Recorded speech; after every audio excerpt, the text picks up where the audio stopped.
Shalom peuple de Dieu, bienvenue dans ce nouveau numéro de Torrents d'amour où nous allons parler de plonge-toi encore et encore. Plonge-toi encore et encore. Notre texte sera basé sur le deuxième livre de Rois, au chapitre 5e, du 1er au 14e verset. Et ça, nous sommes dans l'Ancien Testament. Prions le Seigneur. Saint-Père, nous te bénissons pour ta sagesse et ton intelligence, toi qui aimes tes enfants, toi qui veux nous plonger davantage dans la vie de Jésus, afin de vivre des solutions incroyables dans nos vies, ce que l'homme ne peut pas donner. Laisse que ton esprit soit à l'œuvre dans cette exhortation. Pour la gloire de Jésus-Christ, nous disons Amen. Que Dieu vous bénisse. Commençons par lire les textes ici, dans l'Ancien Testament, que nous venons d'évoquer, et ça nous permettra d'avancer. Plonge-toi encore et encore. Lisons au nom du Seigneur. Naaman, le chef de l'armée du roi de Syrie, jouissait de la faveur de son maître et d'une grande considération, car c'était par lui que l'Éternel avait délivré les Syriens. Mais cet homme fort et vaillant était lépreux. Or les Syriens étaient sortis par troupes et ils avaient mené captive une petite fille du pays d'Israël qui était au service de la femme de Naaman. Et elle dit à sa maîtresse, « Oh, si mon Seigneur était auprès du prophète qui est à Samarie, les prophètes les guérirait plutôt de sa lèpre. » Là, je vais souligner quelque chose. La lecture est très claire. Naaman n'était pas israélite, c'était un Syrien.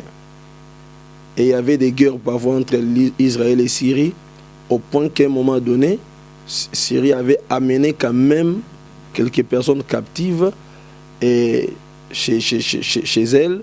Et finalement, une fille qui faisait partie de ces captives, qui était finalement esclave en Syrie, va voir que son maître lépreux, malheureux, son maître qui souffrait, son maître qui avait très mal quelque part, qui n'avait pas de solution à sa lèpre.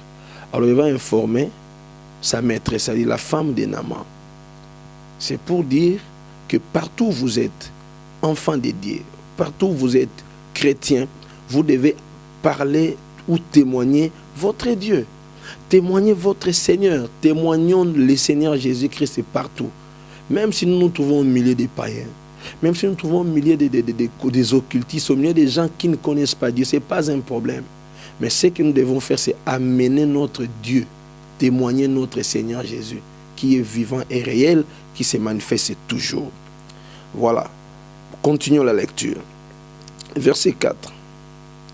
Naaman alla dire à son maître, « La jeune fille du pays d'Israël a parlé de telle et de telle manière. » Et le roi de Syrie dit, « Va, rends-toi à Samarie, et j'enverrai une lettre au roi d'Israël. » Il partit, prenant avec lui 6 talents, 6 talents d'argent, 6000 cycles d'or et 10 vêtements de rechange. Je vous épargne des explications contextuelles. Il porta au roi d'Israël la lettre, et où il était plutôt dit, « Maintenant, quand cette lettre te sera parvenue, tu sauras que je t'envoie Naaman mon serviteur, afin que tu le guérisses de sa lèpre. » Imaginez, afin que tu le guérisses de sa lèpre. Après avoir lu la lettre, le roi d'Israël déchira ses vêtements. Il dit, « Suis-je un Dieu pour faire mourir ou pour faire vivre? Qu'il s'adresse à moi afin que je guérisse un homme de sa lèpre. Sachez donc et comprenez qu'il cherche une occasion plutôt de dispute avec moi. » Continuons maintenant, avant de revenir aux commentaires de cette lecture. Maintenant, c'est là où nous commençons des leçons d'exhortation. Lorsque les hommes de Dieu apprit que le roi d'Israël avait déchiré ses vêtements, il envoya dire au roi, « Pourquoi as-tu déchiré tes vêtements? Laisse-le venir à moi, il saura qu'il y a un prophète en Israël. En fait, Naaman voulait prendre sa lèpre, voulait l'amener d'une manière politique, s'il faut dire. Il sollicite son roi, il sollicite sa lettre, tout ça. Une affaire personnelle, mais comme il savait que ce sont des pays, ils ont leur manière de collaborer, tout ça, alors il veut amener ça d'une manière politique. Tout son roi qui cherche des solutions. Curieusement, le roi d'Israël qui voit cette lettre, où on lui demande de guérir Naaman, il déchire ses vêtements. Ce symbole plutôt, qui voulait dire simplement qu'il s'est senti indigne. Comment moi, un homme, je ne suis qu'un simple roi, même si je gère Israël, puis-je avoir le pouvoir de guérir un malade? Donc ça dit, veut-il me mettre à la place de Dieu? Veut-il me créer un problème avec Dieu? Il y a plusieurs problèmes que nous amenons à nos parents. Vous avez un problème que vous posez à votre mari. Je me souviens, le mari de Anne a dit, mais suis-je Dieu pour te donner des enfants? Si on n'a pas d'enfants, il n'y a pas de problème, moi je t'aime. Mais dois-je me transformer en Dieu pour te donner des enfants? C'est-à-dire en Israël, quand vous voulez placer quelqu'un à la place de Dieu, vraiment ça crée un problème. Parce que Dieu doit avoir sa place dans la vie. Donc, le roi s'est senti incapable. Parfois, nos parents se sentent incapables. Nos frères et sœurs se sentent incapables. Votre patron peut se sentir incapable de résoudre votre problème. Mais regardez ce que j'aime ici. La fille ou la fillette, l'esclave, a parlé d'un homme de Dieu. Et l'homme de Dieu a entendu comment le roi réagit. Alors, il a envoyé le message au roi. Mais pourquoi déchires-tu tes vêtements? Il savait que ça, c'était une occasion pour que les Syriens comprennent qu'en Israël, il y a les vrais dieux. Hommes de Dieu, ne laissons pas passer notre temps inutilement. Quand les problèmes arrivent à travers les enfants de Dieu, quand les enfants de Dieu amènent des problèmes, si nous savons que c'est pour la gloire de Dieu, n'ayons pas peur. Peuple de Dieu, les hommes de Dieu que nous sommes là pour vous. Et maintenant, je viens à travers cette vidéo pour te dire que je suis là pour toi, même à travers les emails, même à travers le WhatsApp. Appelez, écrivez-nous, nous vous répondrons, nous vous soutiendrons, nous vous assisterons pour que le Seigneur soit glorifié. Pour la gloire de Dieu, nous sommes prêts. 2 Chroniques 20 dit quoi? Confiez-vous à l'Éternel, vous serez affermis. Mais à ses serviteurs, les prophètes, et vous réussirez, vous aurez du succès donc. C'est pour dire que les hommes de Dieu sont une solution pour les problèmes du peuple de Dieu. Peut-être que tu as des questions à me poser, tu me les poseras, même à travers les emails, il n'y a pas de problème. Mais continuons ici pour ton exhortation. Mettons les autres problèmes des hommes de Dieu à l'écart. Je parle des hommes de Dieu intègres. Dieu a toujours un reste qui n'a jamais fléchi devant Baal. Ok. Le verset 9 dit quoi? Et 10. Naaman vint avec ses chevaux et son char. Il s'arrêta à la porte de la maison d'Élisée. Élisée lui fit dire par un messager, va et lave-toi 7 fois dans les Jourdains. Ta chair deviendra saine et sera pure. C'est-à-dire, le roi envoya Naaman chez Élisée. Finalement, Élisée, au lieu de sortir et rencontrer Naaman, il envoie un serviteur pour donner un message à Naaman, qui là, il s'est plongé 7 fois dans les Jourdains. Et là, je vous dis déjà que les Jourdains étaient un fleuve un peu sale, selon l'histoire. Un fleuve sale. Vous voyez même la manière dont ce type va réagir, c'est pour montrer que vraiment, c'est pas un fleuve est propre. Quelle est la leçon à tirer de cette lecture ici, de cette portion? Quand on cherche la solution des dieux, il faut venir en toute humilité. Il faut venir en obéissance, comme Hébreux 4, 16 dit, il faut venir avec assurance. Non seulement avec assurance, mais retenez que Jacques 4, 6 dit, Dieu résiste aux orgueilleux, il fait grâce aux humbles. Voyez. Regardez la réaction de Naaman du verset 11e au verset 12e. Tu peux lire. Naaman fut irrité, il s'en alla en disant, voici, je me disais, il sortira vers moi, il se présentera lui-même il invoquera plutôt le nom de l'Éternel son Dieu. Il agitera sa main sur la place et guérira les lépreux ou la lèpre. Le fleuve de Damas, d'Abana et les Parpars, ne valent-ils pas mieux que toutes les autres eaux, ou disons toutes les eaux d'Israël? Ne pourrais-je pas m'y laver et devenir pur? Et s'en retournant et partait avec fureur. Vous voyez la réaction de Naaman. Naaman, au lieu de se contenter de la solution de Dieu, de la solution de l'homme de Dieu, Naaman s'est fâcha et voulait rentrer en Syrie. Mais regardez, c'est que je veux que vous reteniez. On ne doit jamais imposer à Dieu une volonté, ni à l'homme de Dieu une procédure de délivrance, mais attendre de la solution divine. Hein? Dans la prière pédagogique de Matthieu chapitre 6 au verset 10e, regardez ce que la Bible dit. Quand vous priez, dites que ton règne vienne, que ta volonté soit faite sur la terre comme au ciel. Il faut primer la volonté de Dieu. Il faut laisser la volonté de Dieu prendre place. Combien de fois dans nos églises, nous recevons des gens qui viennent avec des solutions. Pasteur, je suis malade, impose-moi les mains. Pasteur, je suis malade, prie pour ces bidons d'eau. Pasteur, je suis malade, prie pour cette huile d'onction. Pasteur, je suis malade, prie pour ces... Vous venez avec des solutions. J'ai même vécu une fois une sœur qui vient avec une maman à l'église pour qu'on prie sur l'enfant. Mais elle-même déjà dit, cet enfant a la sorcellerie. Alors moi j'ai dit, qui vous dit que cet enfant a la sorcellerie? À qui Dieu a donné la révélation de la sorcellerie de cet enfant? Ma question est devenue tout un problème. On ne peut pas venir auprès du Seigneur avec des solutions. Nous venons pour chercher des solutions. Donc quand vous avez des problèmes, vous voulez aller à Dieu, allez avec allez humblement, hein? Allez avec simplicité, mais vous amenez des chars, vous amenez l'argent, vous amenez tout. Donc vous allez avec des pensées préconçues. On ne va pas chez les seigneurs avec des pensées préconçues pour avoir la solution de Dieu.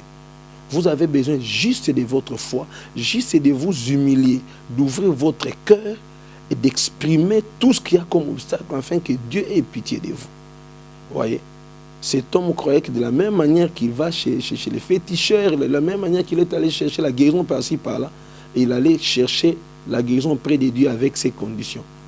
Aller dans des églises, aller auprès des hommes de Dieu, pas pour leur donner d'abord l'argent, pas pour leur amener d'abord les biens, mais pour donner vos cœurs au Seigneur. Alors continuons. Heureusement qu'au verset 13, les serviteurs de Naaman ont dit au patron, mais partout, qu'est-ce qu'on t'a demandé de compliquer? Tu es déjà ici. Plonge-toi seulement cette fois. Qu'est-ce qu'il y a de compliqué? C'est l'homme de Dieu qui te demande de le faire. Beaucoup de gens n'aiment pas respecter les instructions des hommes de Dieu. Très souvent, quand vous dites à quelqu'un vous dit, pasteur, je ne dors pas, mais vous dites, écoutez, prenez 2 Corinthiens chapitre 2, prenez 2 Corinthiens chapitre 4, prenez Psaume chapitre 91, tout ça. Quand vous donnez ça, et la personne dit, moi je croyais qu'il allait prier, il allait me faire passer par des délivrances pour que je guérisse, lui me donne la Bible, tout ça, des lectures. La parole de Dieu. Mais c'est la solution est plus efficace que moi qui vous parle. Cette parole a fait des années, ça fait son expérience, ça continue jusqu'à l'enlèvement. Hein? Donc je vous encourage, aimez la parole de Dieu. Bon, continuons. Alors, donc il faut retenir ici, il faut toujours faire confiance au conseil qui vous attache à la solution divine. Quand vous avez des problèmes, si quelqu'un vous amène là où vous voyez qu'il y a des solutions claires, vous verrez en dernière rubrique les solutions claires que vous pouvez trouver. Quand des conseils qu'on vous donne ne sont pas valables, ne vont pas vous attacher à Dieu, refusez. Proverbe 24, verset 6, ça parle des bons conseils. Hein? Même le roi peut périr faute de bons conseillers. Donc les bons conseils, ça donne le salut. Alors le verset 14e, c'est maintenant là-haut que je vais atterrir. Ça dit, il descendit alors et se plongea 7 fois dans les Jourdains, selon la parole de l'homme de Dieu. Et sa chair redevint comme la chair d'un jeune enfant et il fut pur. Il a obéi à la parole de l'homme de Dieu en plongeant 7 fois. Ce que je vais dire ici, c'est plonger cette fois. Qu'est-ce que veut dire plonger cette fois? Plonger cette fois, c'est une préfiguration. Ça préfigure directement, c'est-à-dire, ça parle des choses, parce qu'ici nous sommes dans l'Ancien Testament, dans cette lecture, mais déjà à cette époque, ça parlait des choses qui devaient se concrétiser en Jésus d'une manière ou d'une autre, ou encore dans nos vies d'aujourd'hui d'une manière ou d'une autre. Naman devait se plonger 7 fois dans l'eau. 7 fois, c'est le chiffre de la perfection, le chiffre de la divinité. Hein? Donc ça montre directement qu'il devait aller jusqu'à la perfection, jusqu'à l'intimité. C'est ce que veut dire 7 fois. Hein? Il y a d'autres interprétations ajoutées, mais ici, je parle de ce qui concerne directement cette étude. Plonger 7 fois préfigure quoi? Le fait de naître de l'esprit. Jésus discutant avec Nicodème dans Jean au 3e chapitre, au verset 6, il dit, si quelqu'un est né d'en haut, c'est-à-dire d'esprit. J'aime bien cette expression parce que ça, c'est la traduction du vrai grec. Si quelqu'un est né d'en haut, c'est-à-dire d'esprit. Donc, si vous voulez avoir des solutions de Dieu, vous devez vous plonger dans la vie d'en haut. C'est dans la vie de l'esprit. Vous plongez dans la vie de l'esprit. Le Saint-Esprit va vous prendre, il vous plonge dans la nouvelle vie. Vous devenez une nouvelle créature. Les choses anciennes vont passer. Votre vie ancienne sera effacée. Et votre condamnation sera effacée. Vous serez déclaré juste à cause de l'œuvre de la croix. Et maintenant, vous pouvez vivre avec Dieu comme votre Père. C'est cette vie qui veut dire plonger 7 fois. Donc, allez jusqu'à l'intimité. Allez jusqu'à devenir fils de Dieu. Alors votre problème ou vos difficultés vont commencer à se résoudre l'une après l'autre. Hein? Vos problèmes seront résolus l'un après l'autre, petit à petit, parce que l'intimité avec Dieu, c'est la base de la résolution de tous les problèmes. Et deuxième chose, s'il faut parler de plonger 7 fois dans l'eau, ça préfigure recevoir Jésus. Vous savez, quand vous recevez Jésus comme Seigneur et Sauveur, finalement, vous devenez vous-même une source de vie. Hein? Qu'est-ce qu'il dit dans Jean chapitre 4e, verset 14? Il dit, vous qui avez soif, venez. Que celui qui a soif vienne. Il dit, l'eau que je lui donnerai fera jaillir en lui des sources d'eau vive. C'est-à-dire, quand vous recevez Jésus, il vous donne sa vie. Et dans sa vie, il y a des solutions que vous cherchez. Voyez? Et vous-même, vous deviendrez homme solution. Vous allez commencer à donner des solutions à d'autres personnes parce que vous avez eu la solution à travers Jésus. D'abord la vie éternelle et puis autre chose. Voyez? Donc vous avez des promesses de Dieu, vous devenez héritier de Dieu et co-héritier de Christ. Ça, c'est intéressant. Alors, donc recevoir Jésus, c'est quelque chose de bon. Et puis, troisième élément, vous plongez 7 fois dans l'eau, préfigure quoi? Ça préfigure, c'est plonger dans la parole de Dieu. Hein? Donc ça dit, c'est tel que je suis en train de dire, ce sont des choses inséparables. Je vous parle de la vie de l'esprit, je vous parle de la vie de Jésus, je vous parle de la vie de la parole de Dieu. La parole de Dieu que vous voyez ici a tellement de promesses, tellement de solutions. Jean chapitre 6e, au verset 63, Jésus dit, la parole que je vous dis est esprit et vie. Voyez, toutes les paroles qui sortent de ma bouche, c'est un esprit et c'est la vie. Quand il dit la vie, il voit la force qui va au-delà de la mort. Le principe qui te garde pour l'éternité. Le principe qui nous garde pour l'éternité. C'est-à-dire, si vous vous plongez dans la parole de Dieu, vous avez la vie de Christ et vous avez l'esprit de Christ. Et cet esprit-là vous met au-dessus des problèmes. Que les problèmes proviennent d'une malédiction, ça va prendre fin. Que ça provient de la sorcellerie, que ça provient de l'occultisme, que ça provient de quoi que ce soit. Que ce soit un problème de santé, je vous rassure que quand vous vous plongez dans la parole de Dieu, et c'est extraordinaire. Et à la fin, je vous raconterai l'histoire de Charles Finet, une histoire extraordinaire de la vie de Dieu. Et puis, dernier élément, plonger 7 fois dans l'eau préfigure quoi? Ça préfigure développer l'intimité avec Dieu. 2 Pierre, chapitre 1er, verset 4, ça dit, quand nous recevons Jésus, nous devenons participants de la nature divine, participant de la nature divine, c'est plonger cette fois dans l'eau, préfigure aussi développer l'intimité avec Dieu. Donc je disais aussi, 2 Pierre, chapitre 1er, au verset 4, nous dit que quand nous recevons Jésus, nous devenons participants de la nature divine. C'est-à-dire la nature de Dieu va se retrouver en nous. En d'autres termes, vous devenez comme un Dieu aussi. Je deviens comme Dieu. Et je me demande comment un sorcier peut plutôt bouffer celui qui a la nature divine. Comment un méchant peut faire n'importe quoi sur celui qui a la nature divine. Ça, c'est rêver, mon frère. Quand vous avez la nature divine, à moins que vous restiez ignorant, mais quand vous comprenez vos promesses, quand vous avez la vie de l'Esprit, quand vous plongez dans la vie de Jésus, quand vous plongez dans la vie de la parole de Dieu, et vous avez la nature de Dieu en vous, vous êtes fort, vous êtes indestructible. Indestructible. Je vais vous raconter ce dont je voudrais parler. C'est-à-dire ma promesse. Charles Finet, l'histoire dit quoi? Charles Finet, cet avocat de l'époque de à peu près 1800 et quelques, cet homme qui a été pionnier dans les réveils des États-Unis. Dieu l'a utilisé puissamment avec des enseignements et la prédication de la repentance. Il a mené un grand réveil. Mais regardez ce qui m'a étonné. Charles Finet a servi Dieu pendant toute sa vie.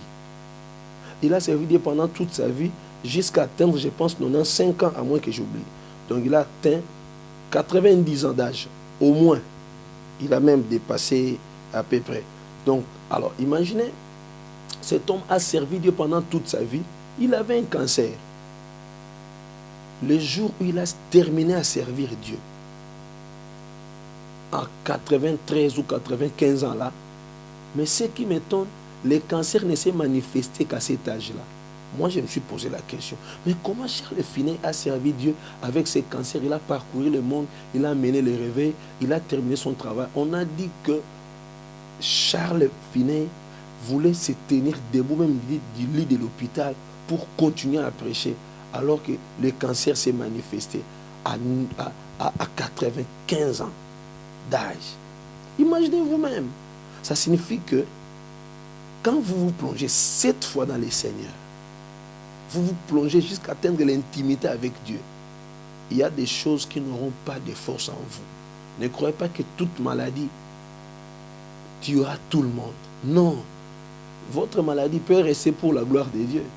Ça peut rester là jusqu'au jour où votre temps viendra, Dieu vous récupérera et votre maladie ne vous empêchera pas de vivre les promesses de Dieu. Souvenez-vous de Siméon.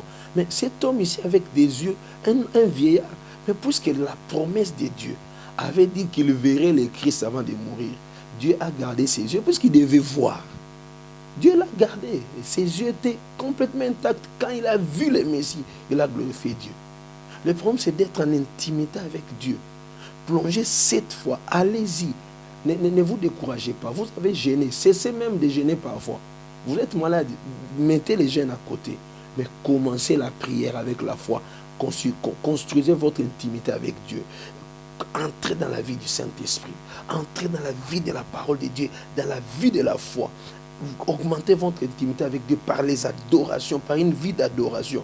Et vous verrez ce qui va se passer dans votre vie. J'ai conclu dans Matthieu, chapitre 11.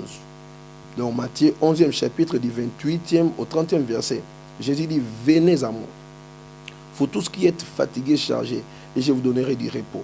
Prenez mon joug sur vous et recevez mes instructions. Ça, c'est la parole de Dieu. Car je suis doux et humble de cœur. Et vous trouverez du repos dans vos âmes. Car mon joug est doux et mon fardeau est léger. Regardez, là où nous voulons atterrir, pour vous dire que dans vos problèmes, dans des difficultés que vous avez, peut-être vous ne connaissez pas Jésus. Ce qui intéressait Dieu, ou l'homme de Dieu Élisée, ce n'était pas le bien de Naaman, ce n'était pas le fait que Naaman serait pas. Dieu cherche à ce que tout le monde parvienne à sa connaissance. Dieu veut que tout le monde parvienne à la repentance, comme dit Actes chapitre 17e, verset 30. Donc Dieu veut que tout le monde arrive à la repentance.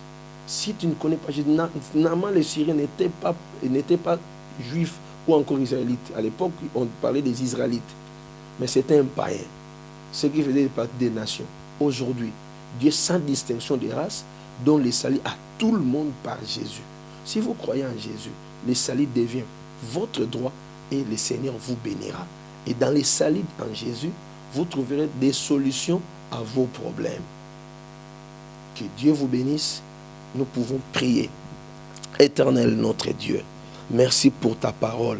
J'ai prié pour mon frère, j'ai prié pour ma soeur qui me suit, j'ai prié pour tes enfants. Seigneur, accorde-leur de vivre ta présence dans l'intimité. Accorde-leur de vivre ta puissance à travers la parole de Dieu. Seigneur, accorde-leur de vivre une nouvelle vie, la vie d'en haut. Quand ils vont déclarer Jésus comme Seigneur Sauveur, qu'ils vivent cette vie d'en haut, qu'ils te vivent réellement Jésus comme une réalité de tout le temps, qu'ils bénéficient de ta puissance à travers la parole de Dieu et qu'ils vivent ta divinité, qu'ils vivent les bénéfices de ta nature dans la vie des croyants. Que ton nom soit loué, Seigneur. Vous qui n'avez pas encore reçu Jésus, suivez-moi dans cette prière parce que Naaman n'était pas juif, n'était pas israélite. Et aujourd'hui, si vous n'êtes pas chrétien, venez à Jésus à travers cette prière. Seigneur Jésus, je crois en toi comme mon Seigneur, comme mon Sauveur. À travers cette parole, je viens de comprendre que tu cherches l'intimité. Et dans cette intimité, tu me donneras la vie éternelle. Et tu me donneras tout ce qui s'ensuit comme bénéfice. Moi, je crois en toi comme mon Seigneur et mon Sauveur. Dirige ma vie et fais-moi vivre les bénéfices de cette intimité. Je me plonge en toi. Je me plonge et je me plonge encore. Je te dis merci Jésus pour cet amour que je commence à vivre à partir de ces moments. Merci Seigneur. Que Dieu vous bénisse. À la prochaine.